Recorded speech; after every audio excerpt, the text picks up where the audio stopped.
Hey, Eli here. Today I want to talk about a couple super telephoto lenses that you can adapt through the Fringer adapter to the GFX series. I've got the GFX 102, amazing camera. I'm loving it.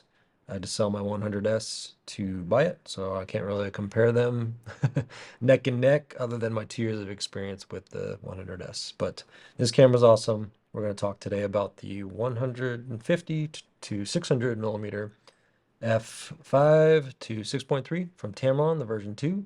These are EF lenses. And then the 100 to 400 from Canon, which is an F4.5 to 5.6, also version 2.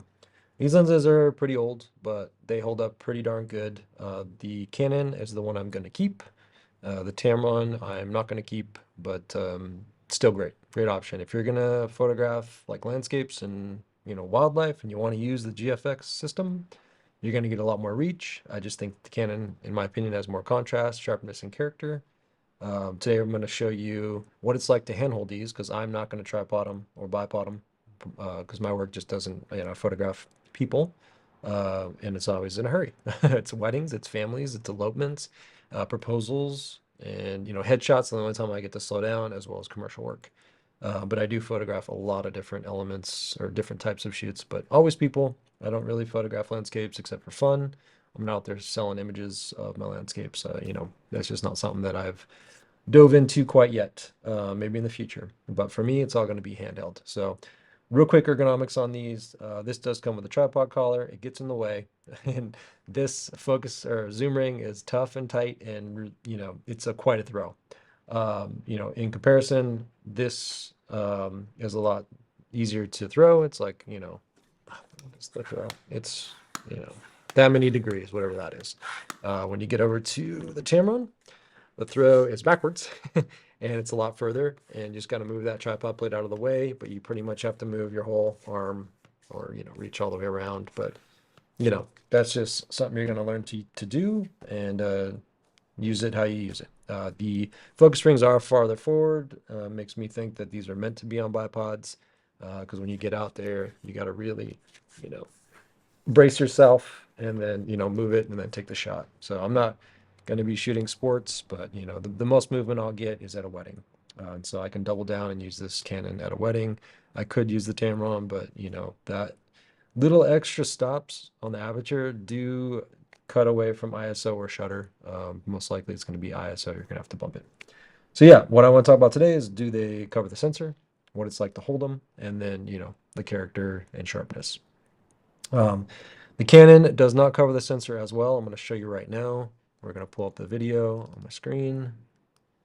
We can see I'm going to move it in increments, 100, 135, 300, and 400, and you'll just watch the corners as it tightens up. Once you get to 400, the corners are pretty much unusable. You can, Photoshop them out or, spot removal. But yeah, most likely you're going to want to compose for that factor. And then the Tamron, we'll pull up here.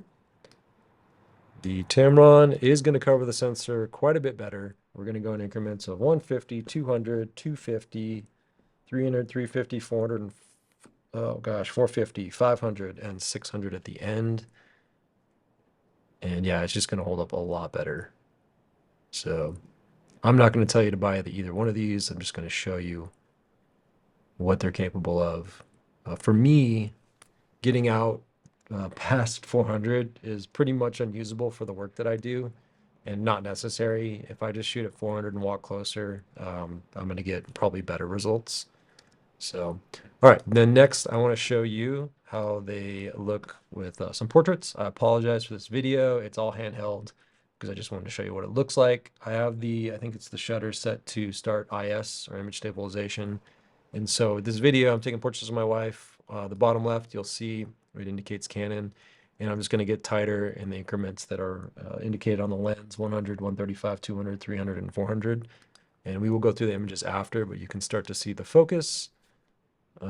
Fuji is funny. It will like show you the eyes and the face, but not as accurately as Canon will. And yeah, it focuses pretty darn good. But as we get tighter, it's going to struggle a little more from near and far. But again, I'm only going to use this on the GFX system for portraits. We are with Canon, still going in nice and tight. And I use back button focus with AFS. On continuous, it uses the shutter. And there we are. I walked closer on this one just to get some compression for a headshot. And I think these are just beautiful images. Of course, my wife's beautiful, so I have to say that, but she is. All right, Tamron 5.0.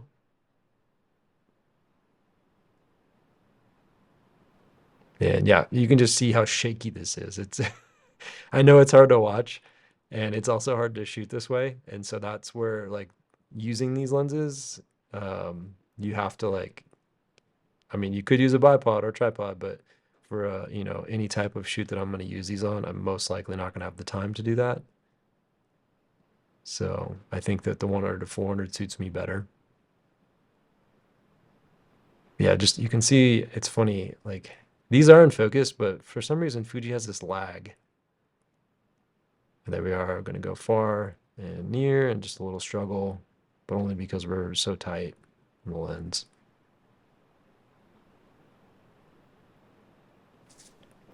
Cool. Awesome. All right. Let's go through those images. I didn't match these up perfectly. It was hard because the indicators, there's not a lot of indicators on the Canon for focal length. So I've got 135, 200. And I was also in a hurry. My wife gave me 15 minutes every time. Thank you, wife. But everyone's sick right now. I couldn't find any models, and yeah, it's just hard to find someone to photograph. So, all right, we're gonna start out over here. I'll go in the 100mm. This is the Canon. I'm gonna give you these images to download. This looks great. It's at F4.5. We're getting still some great separation. The corners are looking good. No big deal there. But yeah, like I said, you'll be able to download these and check them out. All right, so we're going to compare these. On the right, we're at 135 with the Canon, and on the left, we're the Tamron 150, and there's just like no vignetting on the Tamron at the moment. And if we, let's see, let's lock these up and zoom in. And these are pretty comparable. I mean, yeah, the Canon might look a little sharper, maybe not. I don't know. It's hard to tell.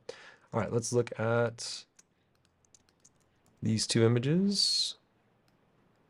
More of like a portrait style using the full frame. On the left, we have the Canon, and on the right, we have the Tamron, and pretty darn comparable. What I was finding, and we'll see here, is when I was reaching out with some other shooting that I was doing, that the Tamron was falling soft at distances. I'm not sure why that is, but that's what was happening. Okay, here we are at 205 and 200. On the left, we have the Tamron. On the right, we have the Canon. And pretty comparable. You can download these and see for yourself. And then more of a portrait mode. Here on the left, we have the Tamron. And the Tamron might have gotten a little shake blur. I'm not positive, but it is softer. Yeah, interesting. All right, and then let's go out to 250. I just had that increment on the Tamron, so let's just see what that looks like. Pretty good. I brought these up half a stop just because I tend to underexpose, but it's falling a little soft in my opinion. And at 300mm, check these. On the left, we have the Tamron. On the right, we have the Canon. And the Canon is just looking like a little more pop in contrast to me, but yeah. And maybe you can see her skin a little sharper on the Canon. Again, download these. You might not be able to tell a difference, but these are just my eyes and how I see it. All right. And here on the right, we have the Tamron. Actually, let's just switch them. That way we can keep the Tamron on the left. All right, so this one here, maybe a little shake blur, maybe just soft. It's hard to tell. I think it's just soft. Let's go down to the Filson logo. Yeah, I'm just getting a lot more sharpness and contrast on the Canon. Let's look at two portraits. And these are up nice and close. Let me switch that. So on the right, we have the Canon. On the left, we have the Tamron. And I mean, it might be back focusing a little bit right on her cheek. So you can see the earring is a little softer on the Canon, so but our eyes are pretty darn sharp for, a lens that probably was made for like a 20 megapixel sensor. This is pretty amazing. All right, so after 400 we lose the Canon, obviously. So we're here at 483. I think I tried to get 5, but pretty darn good. I mean, definitely usable for most work. And then here I just wanted to compare 600 to 400, but walking closer. I didn't get these exact, but pretty close. Let's zoom in at 600. Pretty good. I'm at 400 shutter, probably like 50 feet away. But you can see I'd rather just like walk closer and get the one on the right. It's just much easier. You can talk to your subject, yelling at them. But yeah, so yeah, I just wanted to see what these are capable of. What can I get, after, 200 millimeter, because the GF 100 to 200 is a cool lens. You're stuck at 5.6, but it is 5.6 all the way through, which is cool. And it's pretty compact. I fit it in my camera bag all through Iceland. I had the 23, I had the 80, the 45, and then the 100 to 200, which was a great combo. And so I'm going to go through just real quick and show you some images from the 100 to 200 on while I was in Iceland. So volcano back there that's going off right now. But this does cover the entire sensor, obviously. It's perfectly sharp. Focus is slow and sometimes inaccurate, but that was with the GFX 100S, so that could have been part of it. Here we are in downtown Reykjavik, and love this image. I'm definitely pushing my ISOs into the, close to 1,000 range for the most part to get this to work. This one was a bright day, so we're at 100 and 640 on the shutter, which is probably pretty close to starting to get some shake blur, but the ISO or the IS held up pretty good. Might be a little softer than it needed to be. And then just some roads in Iceland, just gorgeous, just great to be able to have some compression. And these are all uncropped. These are edited RAWs, so yeah, looking pretty good. We're at 400 ISO. And then photographing some puffins.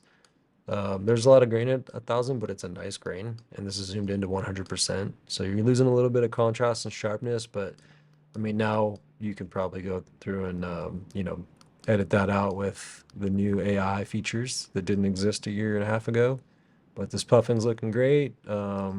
See, this one here was just a little out of focus, but this is an image I love. This was super far away, and so I was able to get high enough shutter, I think, to get a lot of that blur out, but just a cool lens. This was struggling to focus on this caribou. I remember I had my lens setting on the car door there in the window, but I was able to get it. Yeah, these are uncropped, so I would bring this in, tighten it up. And, with 102 megapixels, you can come in pretty far. And then just some icebergs and Diamond Beach there, some country roads, another waterfall. Zoom in. 500 of a second, looking pretty good. And waterfall, and then yeah, this famous church looking nice and sharp at 320. So still a great option. That 100 to 200, and they're all about the same price. I think new it's like 1,600 for that lens. This lens I bought for like between 15 and 1,600, and this one was around 1,100, so cheaper. But I just, probably gonna get what you pay for. But I just feel like the Canon glass is a little prettier than the Tamron. I know Tamron makes great stuff, and it's definitely usable. I'm not going to tell you to buy either one of these. I'm just going to show you what they're capable of. And yeah, I prefer the ergonomics and the feel and the usability of this. I think if I was going to go photograph wildlife, I would definitely go for this lens right here, or just some cool landscapes. But yeah, hopefully that is helpful for you. Yeah, if it is, let me know. If it's not, let me know too. Either way. But yeah, for me, going back and forth with GF to EF, or yeah, the EF to GF. If I can get it on here, you have to crop a little bit. It's totally cool with me. I just have to know that going into taking the images. If the Canon isn't going to fully cover the sensor at 400 millimeter, 200 is pretty good. But yeah, I'm going to take this lens down to Costa Rica uh, this Tuesday coming up. This video was made in the beginning of December of 2023, so hopefully that helps you out. And there's not a ton of videos out there about these two lenses in the last few years, so I'm not really trying to review these, compare them or review them, just showing you what they are capable of on the GFX series or system. So yeah, enough rambling out of me. Have a good one. Catch you out the next video. Oh, when I get back in December, mid-December, I'm going to be in Costa Rica for a bit. I'm going to hopefully make a video on I will make a video on the GFX 100-2. I finally slowed down. My season was nuts. I was shooting 3, 4, 5 times a week up until a week ago. And so just really quickly, the GFX 100-2 is a much better camera than the GFX 100S. I had to sell my 100S to buy it. It's very expensive. I use it for every shoot. That's why I was able to justify it. But the focus is more accurate. It's more consistently in focus, my images. It can actually keep up with children, just a little bit of movement, not a ton. But the EVF is incredible. And having the CFX or CF Express Type B card is really nice. Buffers much better. All around a better camera. If you don't have a GFX, I would say go for the 100S to start, unless you know that will get you into the system and learning it and understanding it, and then yeah, go from there. Just because they're such a bargain right now, they've come down so much in price. But yeah, or if you just want to jump all in and you can afford it, I recommend getting this camera. But yeah, that review will come later, and thanks for watching.